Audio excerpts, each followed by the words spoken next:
Hola, ¿cómo están? Miren, yo soy Claudio Pirillo, exalumno de la ENED número 1, hoy ENED número 2. Tengo la suerte de ser invitado a hacer esta charla por la arquitecta Carla Pisani, docente hoy de la escuela, que me ha invitado a acceder, que les cuente un poquito la experiencia mía y lo que estoy haciendo en este momento. Yo en este momento soy parte del cuerpo docente de la carrera de arquitectura de la Universidad del Sur. Fui parte del grupo que gestó la carrera, porque como ustedes saben, hay muchas cosas nuevas que hay que crearlas, y me tocó a mí ser parte de ese grupo de algunos arquitectos que se animaron y lograron las formas de poder llevar adelante hoy en la ciudad de Bahía Blanca la carrera de arquitectura. Mi experiencia como Claudio empezó en la escuela 3, en una escuela de barrio, la primaria, de ahí rendí el examen, en aquella época se rendía examen para entrar a vuestra escuela, era una época que se usaba uniforme y el pelo cortito, si no, no podías entrar, y apenas el 83 ingresé, cuando empezó la democracia, y de ahí fui transitando por los distintos talleres, como les toca a ustedes, y tuve la suerte de crear muy buenos amigos y de hacer cosas que hoy ustedes no se imaginan. Lo importante que es compartir esas aulas, esos pasillos, porque fuimos encontrando métodos para resolver lo que después me iba a traer la vida. Esos métodos surgieron por los encuentros con los docentes de cada materia, las experiencias de realizar pequeños elementos en los talleres, en cada uno de los talleres, y empezar a comprender, empezar a tener la capacidad de desafiar al destino. Cuando no sabemos algo, la escuela nos dio esa particularidad, más la escuela técnica, de empezar a desarmar las cosas, a ver cómo son las partes para encontrar cómo las podemos mejorar. No sé si volver a armar en las mismas condiciones que estaban, pero sí mejorar su funcionamiento, arreglarlo. Y eso yo se lo agradezco a la escuela, que me dio esa fuerza motriz de que somos capaces. Solo es cuestión de tiempo, de empezar a desarmar, de empezar a descubrir las partes para poder afrontar lo que nos toca. Yo creo que, no sé si son alumnos, que creo que le va a servir a todos los alumnos, pero para aquellos alumnos que están por elegir qué van a hacer el año que viene o qué van a hacer más allá, en los años superiores, yo creo que están en una posición muy difícil en este momento, que la van a superar muy bien.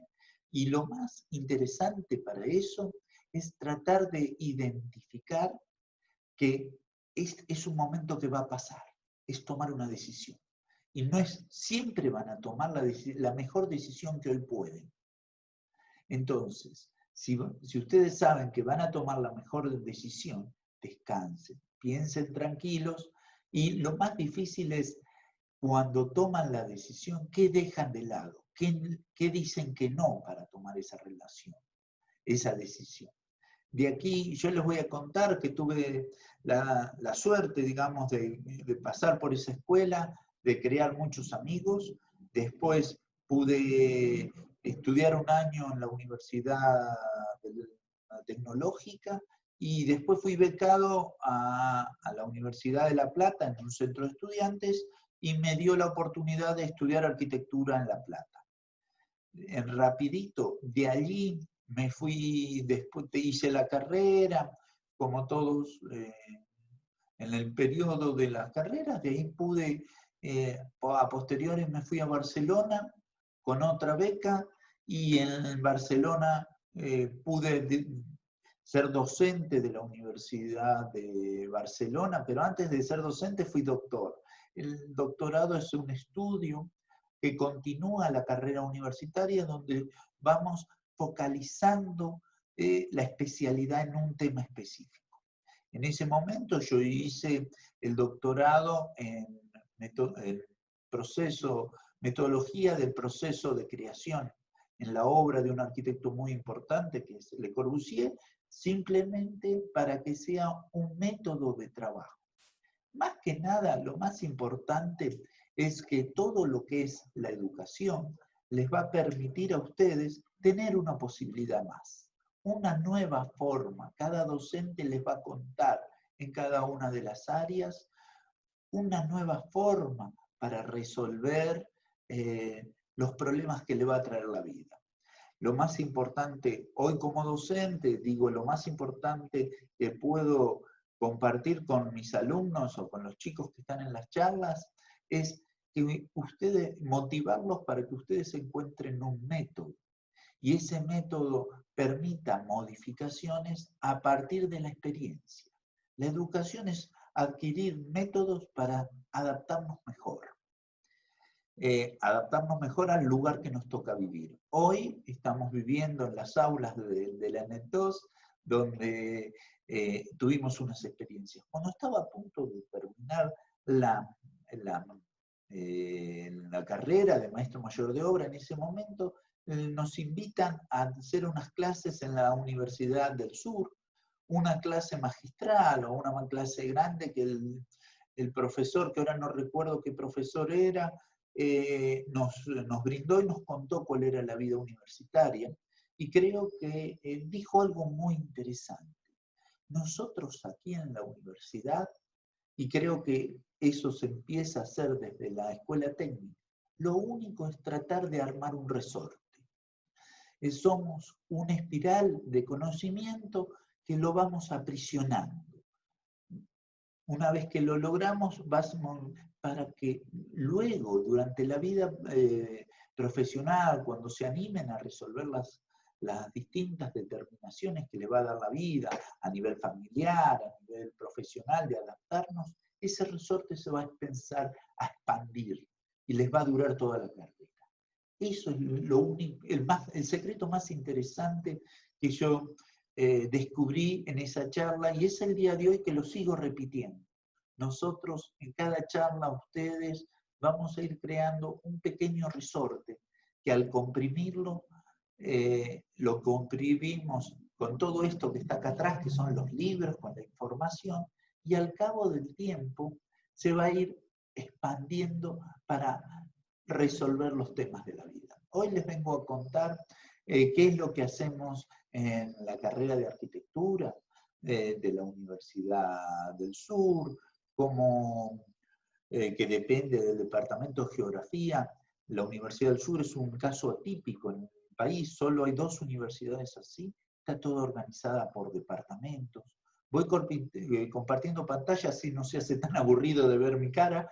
De aquí les voy a contar que la Universidad del Sur está organizada por departamentos, donde siempre el pensamiento universitario tiene 2 elementos importantes. Uno de ellos es el conocimiento por áreas, la mayor especialización. Cada departamento de la universidad mantiene una especialidad: matemática, física, representación, ingeniería, construcciones. Entonces vamos con la gente que vamos a tomar clase, con la gente que tiene mayor cantidad de información porque está investigando sobre eso. Hoy nosotros pertenecemos al Departamento de Geografía como arquitectos, que es el departamento que estudia el territorio, todo el territorio natural y urbano. Todo territorio definimos a esa pequeña superficie o capa que bordea toda la corteza terrestre. Y nosotros como arquitectos o como sociedad nos relacionamos a eso. Nos posamos sobre eso. Cuando nos acercamos a la palabra arquitectura, lo que hacemos normalmente es ir a googlear. Googleamos qué significa. Y cuando el primer dato que ustedes lo han hecho, ponemos arquitectura y nos da o 110.000 millones de resultados en 30 segundos. Entonces yo hoy no les puedo dar una definición exacta, si hay tanta cantidad de definiciones en tan poco tiempo. Yo sinceramente los voy a acercar para que alguno se anime y sea parte de las aulas de la universidad. Y cuando me acerco a este pensamiento que hoy nos dan la comunicación, los medios de Google, me recuerdo una frase de un novelista que se llama Mila Kundera, un checo que escribe unas novelas muy lindas y se lo recomiendo para sus ratos libres, para divertirse. Tiene un humor muy alto y dice que la velocidad es proporcional al olvido. Entonces, ¿cómo nosotros tenemos que disfrutar cada minuto que nos toca, si lo guardamos en la memoria y lo podemos compartir luego? De aquí, cuando ustedes van a acercarse a la arquitectura, van a ver qué es, cuál es el oficio real, y dudas y más dudas van a tener. Y seguramente, hoy les voy a contar que la arquitectura viene de hace mucho tiempo. Creo que es una de las oficios más antiguos. Nacen en aquellas primeras tumbas de los seres queridos que habían en el Paleolítico. Saben que hay periodos históricos. Antes de la historia, el Paleolítico, cuando se moría un ser querido de esa comunidad, lo enterraban y le ponían unas piedras. Esas piedras empezaban a modificar la geografía y era una modificación hecha por un hombre. Esas pequeñas adaptaciones ya empezaron a tomar el carácter de las primeras obras arquitectónicas, porque se querían relacionar con ese elemento, con ese elemento simbólico que tiene el carácter de la arquitectura. Por otro lado, aquí vemos un dibujo de Leonardo da Vinci. Lo conocen a Leonardo da Vinci, el gran pensador, artista, ingeniero del Renacimiento, que aquí dibuja al ser humano, a un hombre, en sí dibuja al hombre vitruviano, pero más adelante les voy a explicar qué es eso. Dibuja a un hombre y empieza a ver que entra dentro de una geometría pura, que le decimos al círculo como al cuadrado, a elementos que no resuelve modificación. Y por otro lado, vamos a ver que este elemento del Renacimiento nos lleva a pensar que la arquitectura está armada por tres elementos. Sí, la arquitectura es la intersección de tres conjuntos. Y no lo dijo Leonardo, lo dijo Vitruvio. Vitruvio era un arquitecto que hizo el primer tratado. El tratado, enésimo tratado de arquitectura, compuesto por 10 libros, hecho en el siglo XXII después de Cristo. Me imagino, nos situamos, pronto va a tener 2000 años este tratado, esta forma de producir, donde decía que la arquitectura estaba preparada o era la intersección de tres conjuntos. El conjunto de las firmitas, las utilistas y venustas. Hoy esas palabras ustedes no van a entender qué significa, porque son en latín. Firmitas, la firmeza. Utilitas, la utilidad social. Y venustas, la belleza. Y hoy vemos que la belleza está definida por los lenguajes.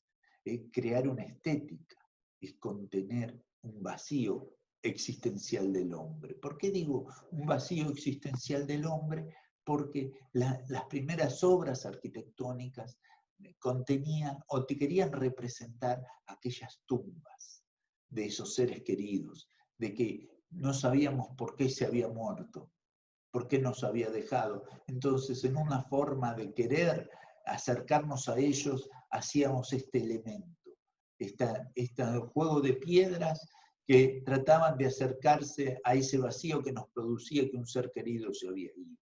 Por otro lado, y eso es el día de hoy que no lo sabemos resolver. Por suerte no lo sabemos resolver y todos los días buscamos cómo acercarnos a ese vacío, como el vacío que ustedes hoy tienen de no saber qué resolver. ¿Qué tomo? ¿Tomo acá? ¿Tomo allá? ¿Qué decisión voy a tomar? Ese vacío nos acompaña toda la vida y con nuestro hacer nos va dando las formas de acercarnos, de rodearlo. Por otro lado, la utilitas. La utilitas es la utilidad de lo que yo hago. La utilidad se va a relacionar entre nuestros deseos y el uso de lo que hago. Eso, si lo hago individualmente, puedo decir que es personal, pero cuando lo hago colectivamente, en un aula, con unos amigos, con una situación, esa forma de organizar se define en la organización política. Cuando organizamos socialmente, a eso, a organización social, se le denomina política. No solo es y para ese tipo de organizaciones, de proyectos que ustedes hacen mañana para reunirnos o para hacer un Zoom, eso es una organización, esa forma de organización es política social. Y esa es la única forma que ha traído la historia de la humanidad para relacionarse, para integrarse y crear las ciudades. Todo tiene una organización política. Luego, a partir de ahí, según los proyectos que tiene cada grupo político, podemos definir qué salen los partidos. Los proyectos son las ideas de desarrollo o cómo relacionar esto, cómo solucionar aquello. A ese fenómeno, a toda organización social tiene la esencia de la base es una organización política. Todo grupo, ustedes mañana se organizan para hacer una juntada por Zoom. Esa juntada por Zoom es la primera esencia de integrar de la ciudad. Y por otro lado, que esto ustedes ya son expertos, son todas las técnicas y procedimientos. Serían las firmitas, todo el pensamiento científico. Ustedes en la formación de la escuela es donde más han focalizado sus profesores, para poder dar métodos para resolver, métodos químicos, métodos físicos, métodos matemáticos, métodos literarios, o de leer la experiencia de la historia, cómo lo han resuelto otras personas. De aquí nuevamente me acerco a qué es la arquitectura, cómo se trabaja. ¿Yo soy capaz de hacerlo? Esas son algunas preguntas. Para acercarnos, cada uno de ustedes, acercarnos a la arquitectura, cada uno de ustedes se caracteriza por algo, por percibir e interpretar la realidad. La educación nos ayuda a procesar la información para pensar, hablar y actuar. Cuando decimos procesar, lo que intentamos es, y muy linda me gustó esta chica, que trata de sacar ese iceberg que tiene adentro, esa sensación de transmitirla. Primero la transmitimos en palabras, después en formas. Ella tenía un iceberg, pero cada uno de ustedes tiene un secreto. Y cuando lo compartimos con un amigo, la forma de compartirlo con un amigo, ahí ya estamos tratando de integrarnos. Y de así vamos a ir empezando a crear. Hay un tema técnico y un tema personal. Cada uno de ustedes tiene un secreto. Vamos a tratar de darlo a luz en nuestro oficio. De ahí, para aprender la arquitectura, no consiste en almacenar datos aislados, porque los datos son simplemente información que hoy está en Google y en menos de 30 segundos tenemos millones de datos. Sino nuestro cerebro se caracteriza por su capacidad de relacionar y asociar la información. Es decir, esta información me sirve para esto o para aquello. La relación. Y existen distintas formas de organización. Cuando esa organización lo llevamos a compartir con otra persona, le decimos organizaciones sociales. Tenemos, como ustedes saben, nuestro cerebro está dividido en dos. Una estructura es lógica, donde tenemos un lado, el hemisferio izquierdo, donde tenemos todo el pensamiento lógico, y el pensamiento, y el hemisferio derecho, que tenemos toda la parte simbólica, donde nos manejamos a partir de símbolos, de imágenes, de sentimientos, nuestro hacer. Ustedes saben que cada decisión que tomamos en la vida, las tomamos por un elemento inconsciente, por un impulso, y luego, lógicamente, tratamos de justificarla, buscamos los recursos, y ustedes la van a tomar por algo que es totalmente definido por su inconsciente. Cada dato lo van a procesar por un inconsciente y lo van a justificar por su lado consciente, que es el hemisferio izquierdo. De allí, este juego lo empezamos a trabajar en el taller de arquitectura, porque como ustedes tienen talleres ahí en las aulas, nosotros tenemos una gran aula que compartimos experiencias, claro, compartimos experiencias antes de las pandemias. Hoy, en plena pandemia, nuestra aula es este pequeño video, este Zoom, que nos da hoy la tecnología, y uno de los primeros ejercicios que podemos hacer, le damos este dibujo en el papel, que lo fotocopien, que lo recorten, porque esto es un dibujo. ¿Esto qué es? ¿Es un cubo? Nos parece que es un cubo, pero todavía no, es un dibujo impreso en un papel. Estará impreso, ahora representado en una imagen. Cuando lo recortamos, nos empezamos a reconocer que tiene elementos como una cruz de papel con unas pestañas. Cuando lo plegamos, surge el primer elemento, que es el espacio.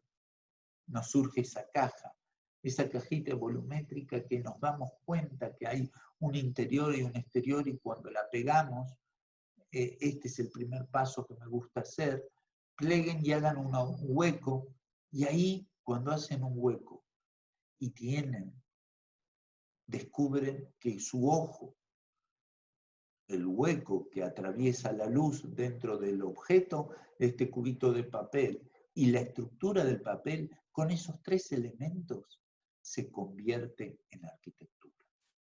¿Sí? Esto tan simple. Vamos a repetir. Para que haya arquitectura tiene que haber tres elementos. El observador, es decir, su ojo.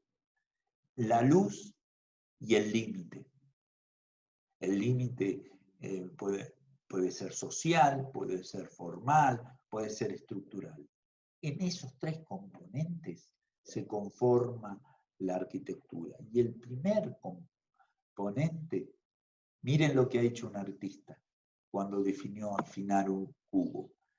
Le hizo unos huecos como él quiso y definió esto. ¿Sí?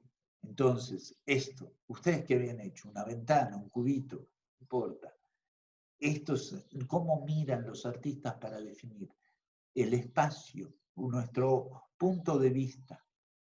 Se crea un espacio, y ese espacio, el borde de la chapa, en este caso son chapas de hierro, pero pueden ser los bordes de la hoja de papel, nos confirman un límite.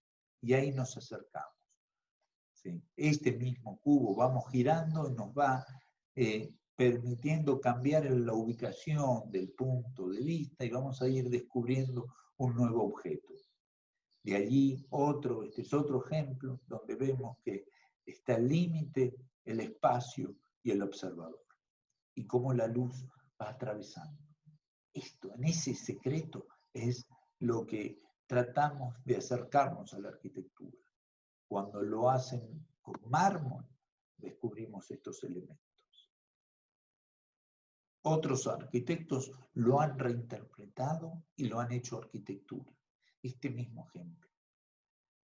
¿Sí? Entonces, arquitectura, entre enseñar a aprender, está muy cerca. ¿Por qué les digo esto? Porque no se puede enseñar la arquitectura. Yo no les puedo enseñar a proyectar. ¿Por qué no puedo enseñar a proyectar?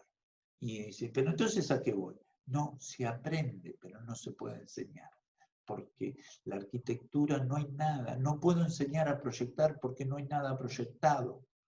Si vemos la palabra proyectar, nos dice que es representar en un muro lo imaginado, como la proyección de cine.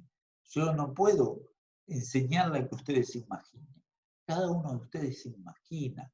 Lo único que tengo que hacer como docente o como compañero de esta experiencia es motivar para que ustedes me cuenten lo que están imaginando. Y lentamente, a partir de lo que me cuentan, trato de transmitirlo, encontrar normas de comunicarlo. Y eso, en ese proceso de comunicar, vamos a ir adquiriendo nuestro oficio, nuestro deshacer, porque nadie se puede meter, nadie puede meterse en la imaginación de ustedes.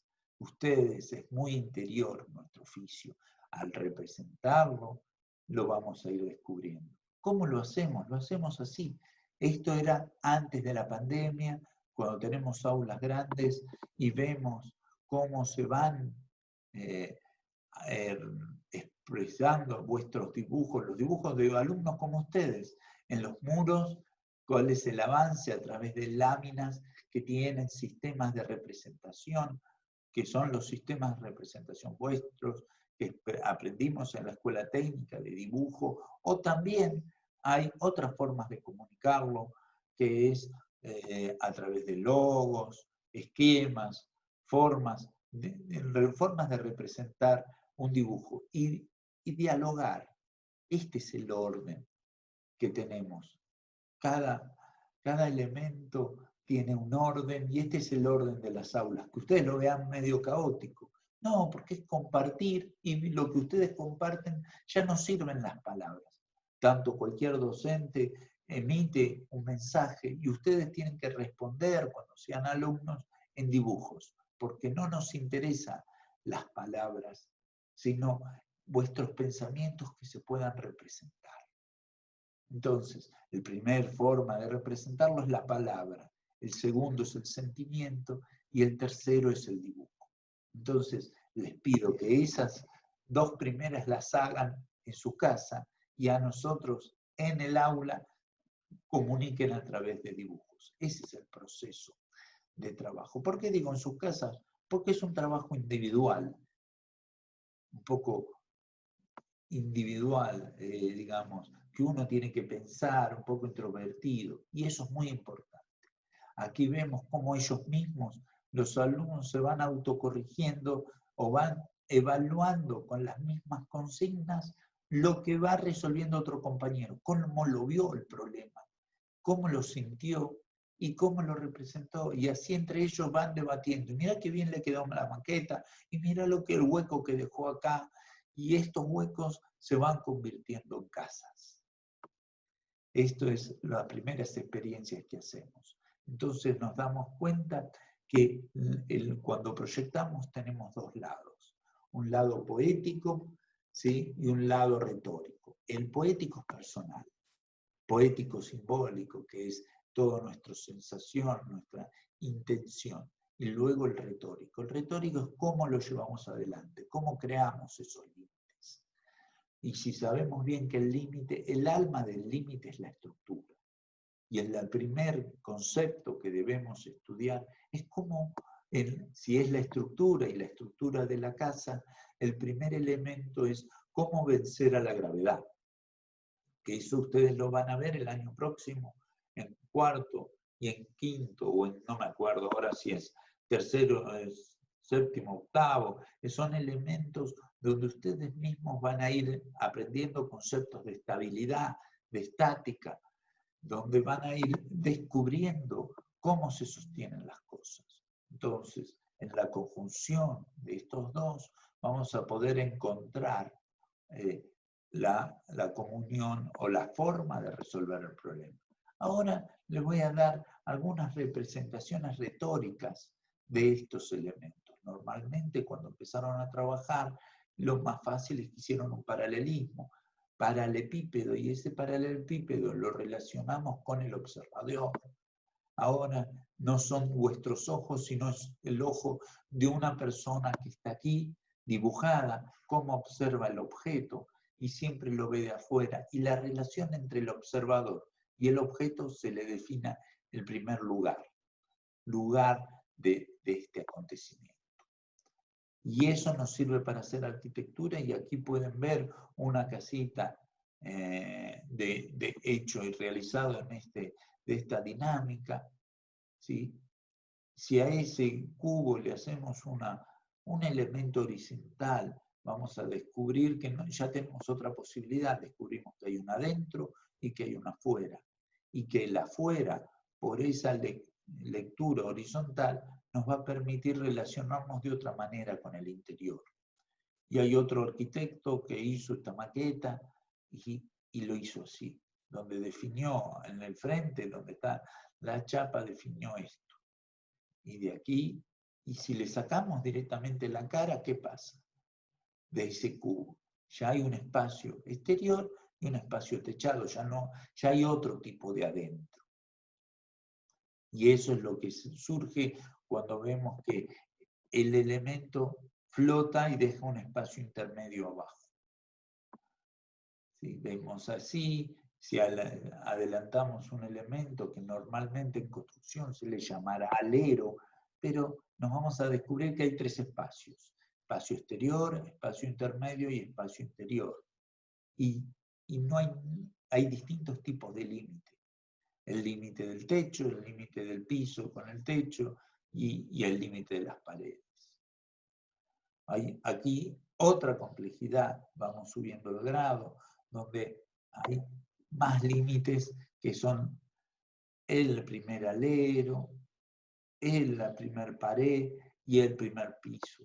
Cómo esta sucesión de límites nos van creando espacios de distintas categorías.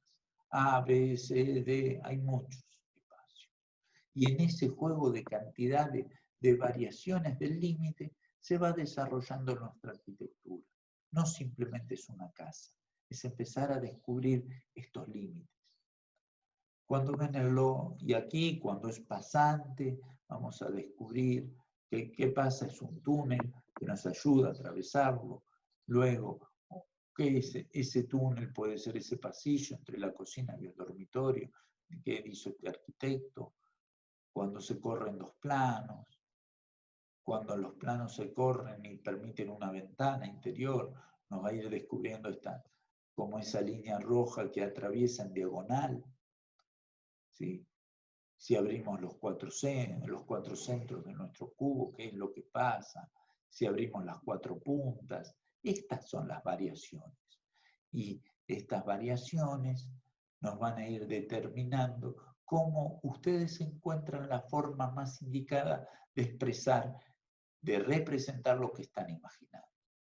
Y de esta manera tratamos de esta experiencia de trabajar, ir y venir, de cómo se puede representar lo que ustedes están diciendo en formas y cómo lo ha hecho otro arquitecto, ¿sí? Este juego de interior-exterior, si recordamos los dibujitos que veíamos recién y vemos ahora estos límites, límite del suelo, límite del alero, límite de la carpintería, límite de la ventana. Vamos a ver esta secuencia de situaciones espaciales muy interesantes como herramienta, elemento mater de nuestro espacio. Y aquí vamos a ver otras formas cuando el plano. En esto es lo que se va jugando. Y de la misma manera lo ha desarrollado otro arquitecto, ¿sí?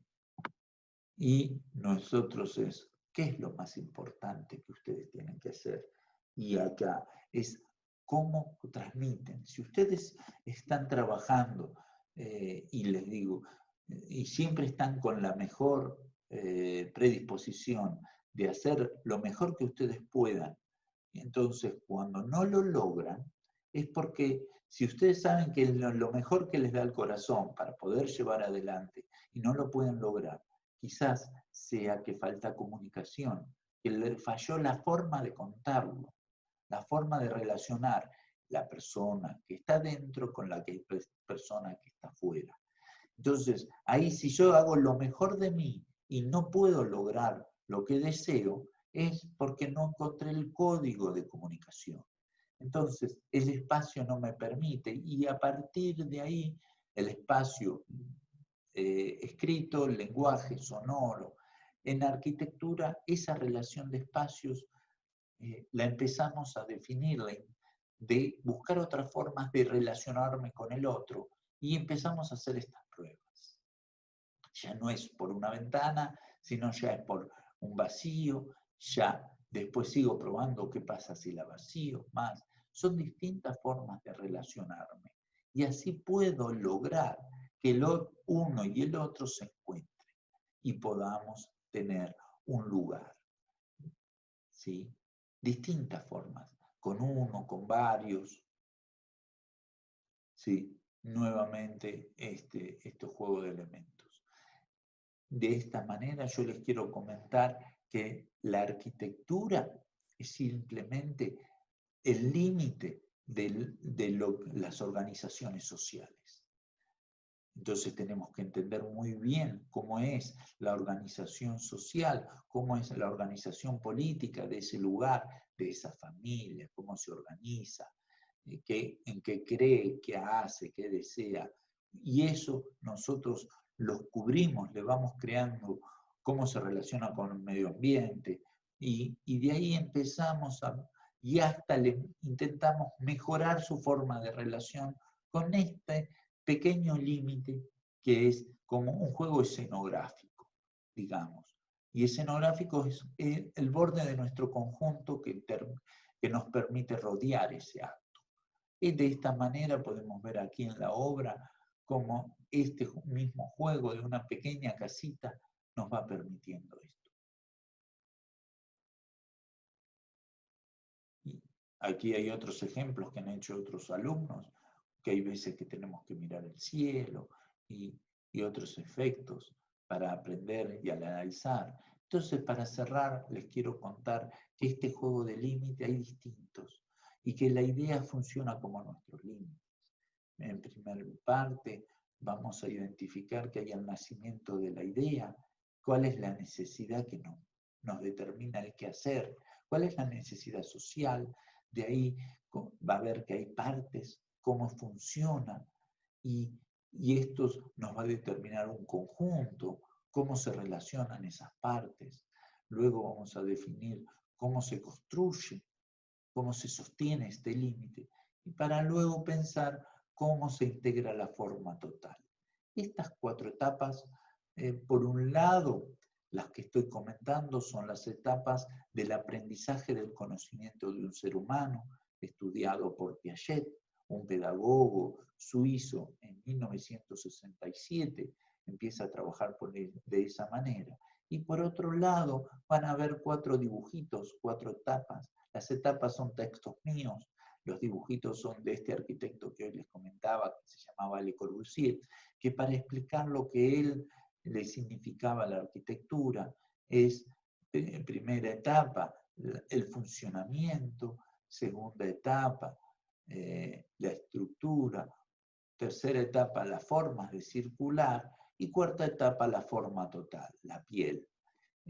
Y así estamos compuestos nosotros, los seres humanos.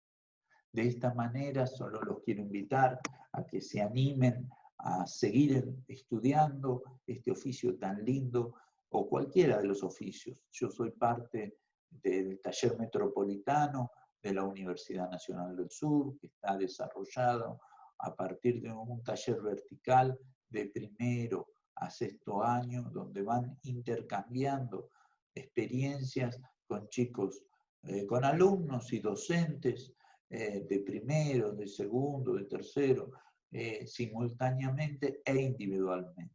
Esta forma de trabajo la tratamos de desarrollar en este taller metropolitano, que hoy estamos ejerciendo en la Universidad del Sur. Entonces, para cualquier consulta, estoy dispuesto a charlar con ustedes en el horario que después acordemos con Carla, y muchas gracias por escucharme hasta aquí, y un abrazo grande, un beso, y comparto con ustedes este lindo momento.